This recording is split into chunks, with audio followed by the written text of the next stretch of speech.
Это один из 2 сортировочных пунктов в Набережных Челнах. Сюда ежемесячно поступает до 10 тысяч тонн мусора только из Автограда. В комиссии Госкомитета по тарифам рассказывают, как идет процесс обработки. Это участок прессования вторсырья.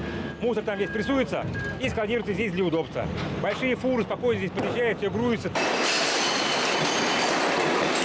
Мусор здесь сортируют вручную. Стекло, бумага, пластик, консервные банки отправляются в отдельные отсеки. Этот мусор потом после нас уходит в полигон, который мы собрали, она идет на пресс, там прессуется. На территории республики действует 37 полигонов. Из них более 60% закроются в ближайшие 2 года, потому что они переполнены. Сейчас встает вопрос именно о действующих полигонах, о новой инфраструктуре, которая в ближайшем, скажем так, времени понадобится республике. То есть куда складировать. Часть полигонов будут закрыты, особенно в сельской местности. Это первое выездное заседание Госкомитета по тарифам, которое прошло в Набережных Челнах. Обсуждают мусорную реформу. Уровень оплаты услуг за июль составил 82,4% от начислений. В западной зоне УПЖКХ 72,4%. В восточной, где работает регоператор Гринта, 93,7%. За первые 5 месяцев Гринта получила 880 миллионов рублей. Лидеры по собираемости от плана больше 98%. Это город Набережные Челны, это Тукаевский район и Нижнекамский район.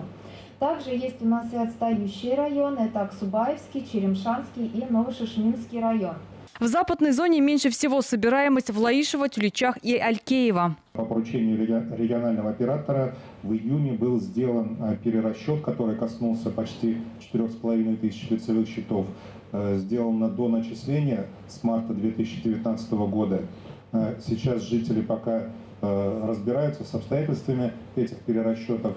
И в связи с этим в данных 3 районах сбор уровень оплаты достаточно низкий пока. Как рассказали в Гринте, на собираемость платежей влияет и расхождение в цифрах. Так, по данным территориальной схемы, в Аксубаевском районе живут 29 тысяч человек, а по данным Росстата – 27 тысяч. Напомним, регоператоры не имеют доступа к базе данных, прописанных и проживающих жителей. Аналогичная ситуация с Черемшанским районом. Но вот Новошишминский, да, мы видим, что собираемость от плана, если на данные Росстата обращать внимание, была бы уже 84%. За месяц на портал «Народный контроль» поступило 87 обращений по ТКО. С начала года только по Казани 150 жалоб, по Челнам 41, по Альметьевску 40. Почему одни и те же районы, задаются вопросом участники штаба. Как оказалось, в Альметьевске несколько контейнерных площадок не зарегистрированы. Значит, в сферу обслуживания регоператора не попали. Аналогично несколько обращений поступило в систему, где есть контейнерные площадки, завалены мусором, но они,